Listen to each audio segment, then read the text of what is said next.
We're going to talk about salt and light this morning. And I thought I'd share some interesting facts. Now, whenever someone says that, you know that means it's interesting to them, but it may not be interesting to you. But I hope that if I share some facts with you, that you'll attach them to some truths in the sermon. And so here we go this morning. We'll talk about salt and light. Jesus obviously refers to us being the salt of the earth as something to be positive, but it's also, salt had its negative connotations as well. We know that in the Middle Ages that salt was used as a poison, and it would, for laying, that the Romans would many times salt the land of conquered areas as a punishment to them so that it would become infertile, or at least for a time it would be. But for the most part, the idea of salt has, over the years, down through the ages, had a very positive connotation. You've heard the expression, worth their salt, or above the salt. Salt was used as a trading commodity, especially in the slave markets, and that's where that expression came from. A slave that was not worth his salt was a slave that you had paid too much salt for. Jesus, when he says you are the salt of the earth, is talking to dirty old smelly fishermen, not special, educated, highly placed people. He's just talking about plain, ordinary old people. And he says you're the salt of the earth.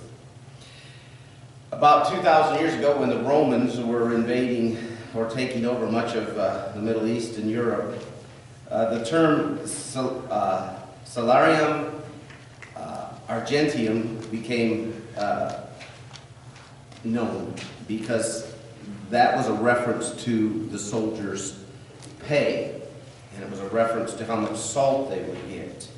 As a matter of fact, the word salary comes from that word. So when you get your paycheck, you're getting your salt. Now, I want for you, every time you get your paycheck, to think about that and connect that to this, that Jesus Christ tells us that we are the salt of the earth. He's not talking about someone who has a lot of money. He's not talking about someone who's famous. He's not talking about someone who's well-connected. He's talking about you and me, just plain old people. It's important for us to understand that as he says these words, he's talking to fishermen.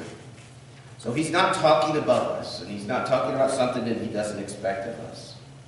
How many of you are connected to LinkedIn? I get to notice this from some of you. It's something I never got really terribly involved in. But they have a connection, a LinkedIn Pulse, which is a place where you can post comments, and they talk about certain things that might deal with careers and so forth. And they talked about this theme, this concept, salt of the earth. And this is what they had come up with as they accumulated the thoughts of many people.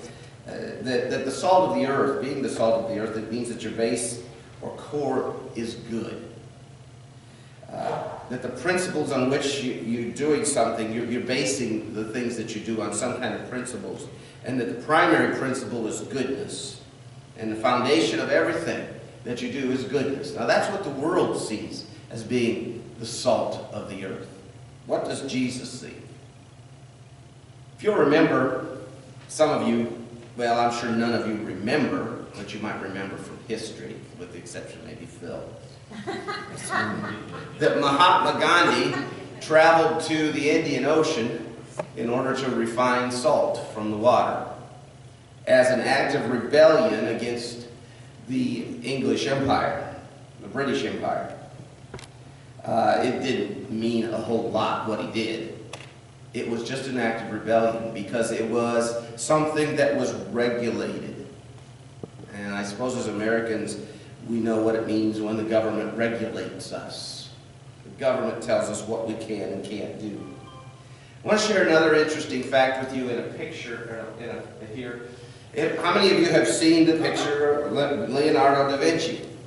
There's a little known fact in there that if you'll see that Judas there had just spilled a bowl or a cup of salt. That was a part of the painting that many people don't know that Leonardo da Vinci had added into it. The idea of spilling a cup or a bowl or spilling salt was the idea of something ominous was going to happen. Bad news. There's nothing in the Bible that says that Judas spilled salt. This is something from the mind of Leonardo da Vinci. But also, along with this, the idea in Leonardo da Vinci's time is that salt was a symbol of friendship. And Judas is shown here as spilling it. When Jesus says to you and me that we are the salt of the earth, and we fail to fulfill what he has put for us to do, we become more like Judas than we do like Peter or Matthew or Thomas or any of the other apostles. They all failed. They all ran and hid. But Judas was the one who was especially known because he betrayed Jesus. He failed Jesus. He hadn't absorbed, he hadn't comprehended, he hadn't put into practice, he hadn't made a part of his life all the things that Jesus had told him. And I believe that for many of us Christians, we go through a lot of our lives walking with Jesus and going to church and reading our Bibles and praying, and sometimes we find ourselves in Judas' shoes. We're not sure whether we trust him or we believe him. There's a lot of reasons that have been given for why Judas did what he did. The Bible never tells us. Was he just a greedy man and he wanted the money? Some think so. Some think that Judas was trying to force Jesus' hand, that he wanted to overthrow Rome. And Judas, as you recall, was a zealot. That was the group or the political movement that wanted to overthrow Rome militarily. And some believe that Judas was trying to box Jesus into a corner where he would call for an outright rebellion. I don't know why Judas betrayed Jesus. But many times we fall short as well in our own lives. And we fail to be the salt of the earth. So here's what we understand from this point. And when Jesus is talking to his disciples, this is the background. This is the context. That Jesus knew that all of his listeners understood that salt had great value. Salt enhances the flavor of things. Salt is an indication of purity in speech, when Paul talks about it in Colossians. Salt symbolizes keeping a promise from Numbers, the book of Numbers. And salt speaks of goodness when Jesus speaks of it in Mark chapter 9. Salt is a preservative. Salt fixes things. Salt preserves things. Salt keeps things from decaying and rotting. And Jesus says, you are the salt of the earth. He wants us to be the kind of people that preserve rather than destroy. He wants us to be the kind of people that build, the kind of people that have value. Once there was a story told of men who were floating in a lifeboat after a terrible shipwreck. And after many, many days, they had become thirsty. But obviously, we know that you can't drink salt water. In most places, on the average, it's 7 times more salty than fresh water. And we know what happens when someone drinks salt water. It makes them sick and eventually will lead to death. It gives them an unquenchable thirst. That's the negative side of what salt does. On the other side, salt preserves us. Salt sustains us. Salt sometimes fixes our relationships. Salt reminds us not to be too down because God is working in our lives. Salt reminds us that there is value in everybody around us. There is some kind of value. When he says you are the salt of the earth, he's saying preserve the good. Those things that are useful and valuable, preserve them. You're a preserver. Have you ever thought of yourself that way? You're a preserver. Salt's also used to purify. Some of you have contact lenses. and you purify them with a saline solution. I see all of us wearing glasses here. Maybe none of you have contact lenses this morning. Salt is something that purifies. When Jesus says, "You are the salt of the earth," he's reminding us that we bring purity to the lives of those around us. And our lives ought also to be pure themselves. We're called to live pure lives and to reflect a pure life to the world around us. The other thing that salt does is it adds flavor to things. You can get too much, but salt adds flavor. Now, how many of you have been told by your doctor to cut down on your salt? A few of you? Few. They usually start with sugar, don't they? They start right off the bat, cut down on your sugar, and then they'll go to your salt, won't they? Salt adds flavor to food. It brings out the flavor. In Jesus' time, when he was speaking to this group that was gathered, he was telling them that they're the salt of the earth because it's something that has great value. It's something that's used for preservation.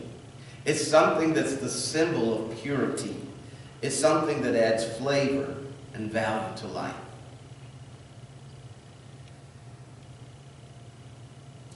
So this morning, I'll ask you, in light of what Jesus is saying to these smelly, poor old fishermen, are you the salt of the earth?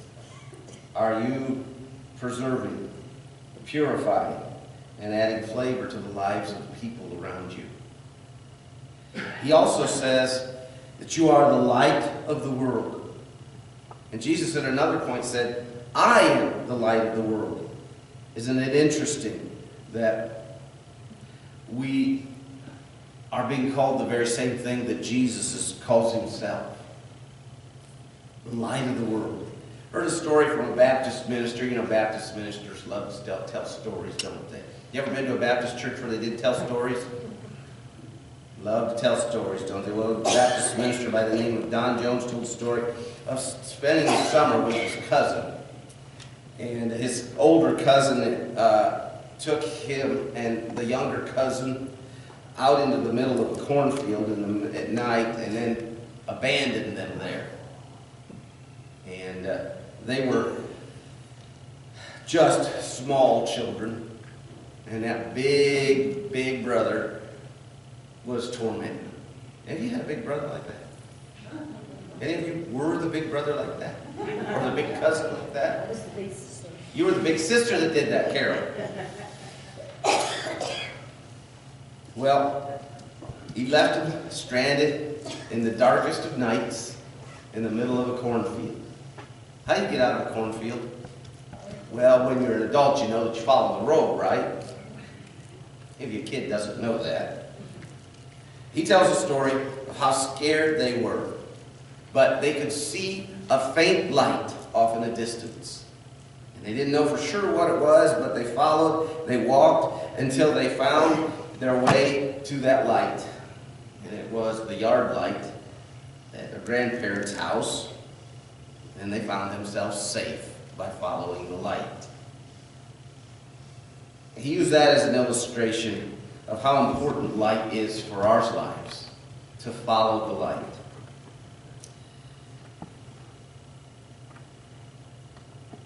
As we think about what light is, let's talk a little bit about what it means to us.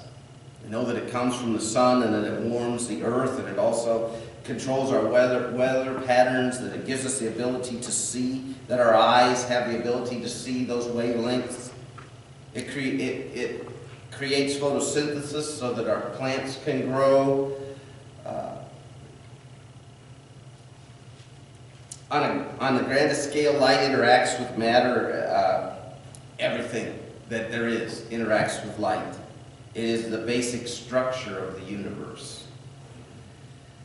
And so if we want to look into the universe and see what it is, try to comprehend it, light becomes a benchmark for speed, for ability to translate and understand. We can, by measuring the color of light that comes from heavenly bodies, we can determine what that body is made of. Light is the most basic and essential thing there is in all of the universe that we know of. Light is the smallest bit, the smallest amount of energy that can be transported that we know of. We know of nothing else. When an atom or a molecule drops from one level of one state of energy to another, it releases a photon. And that photon travels forever and ever. Astrophysicists tell us they can see almost 14 billion years into the past. So they tell us that they're looking at galaxies and they're getting light from those galaxies that was initiated by some kind of nuclear reaction, molecules or atoms dropping from one state of energy to another, that happened 14 billion years ago, and that's what we see today. Now, I don't know whether all that's true. I don't know whether we fully understand light. It takes light 26,000 years to get to us that comes from the center of just our galaxy. 26,000 years. The light travels 6 trillion miles in a year. And it travels and it travels and it goes and it goes. And all of a sudden the zeros become so profound and so much that we can't comprehend them, we don't understand them. And so it's the very most basic thing about our universe, and we don't understand it. And so when Jesus says you are the light of the world, he's talking about us being the very basic substance of what the world ought to be. He's talking about us being the thing that holds everything together. Now look at our culture today. Look at our nation and where we're headed. And don't you believe that we could be better off if we walked in the light of Jesus Christ than in the foolishness that we are with all of our politicians and our entertainers?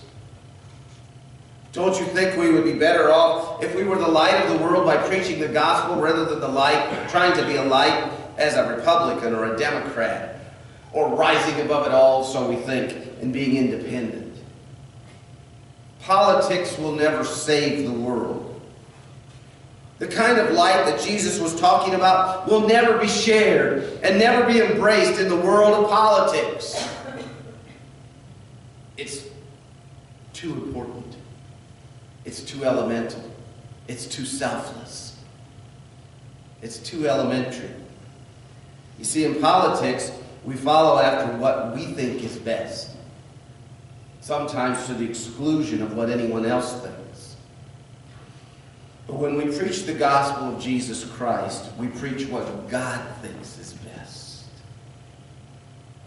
And then I can preach and preach and preach and never worry that I said something stupid or wrong when I talk about Jesus Christ.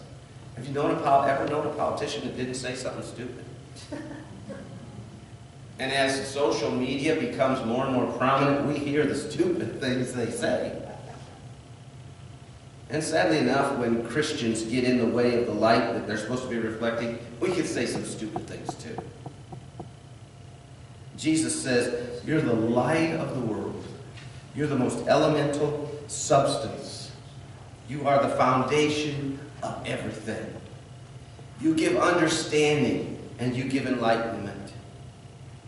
Benjamin Franklin, when he first created the first street light, he decided that he wanted all of Philadelphia to be lit with street lights.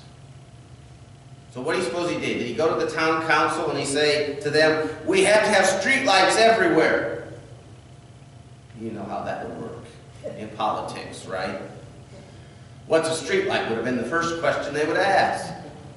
So what he did was he put a street light out in front of his own house, generating enough electricity to light that light every night.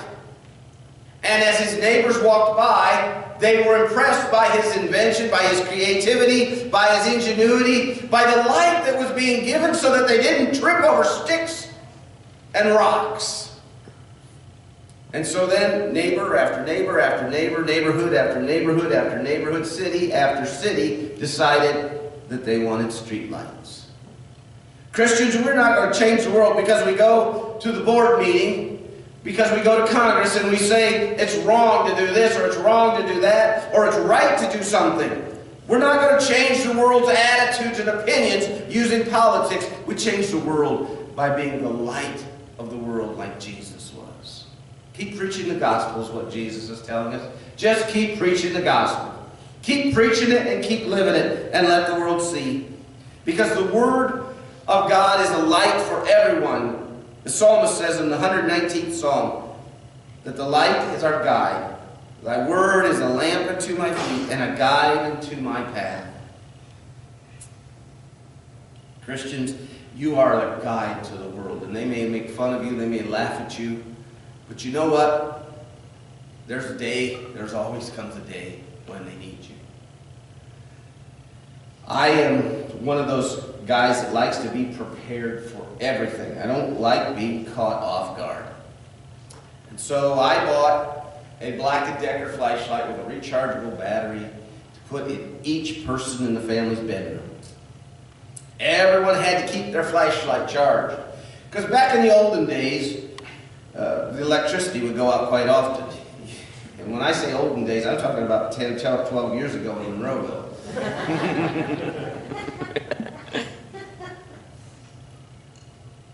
And it was really important to keep make sure the battery was charged.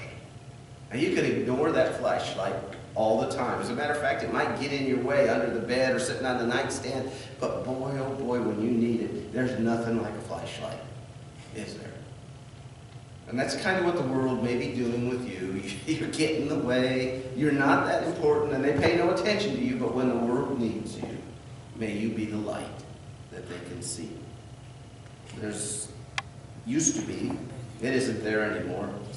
In Canada, in the province of New Brunswick, there was a church building on a place called Deer Island.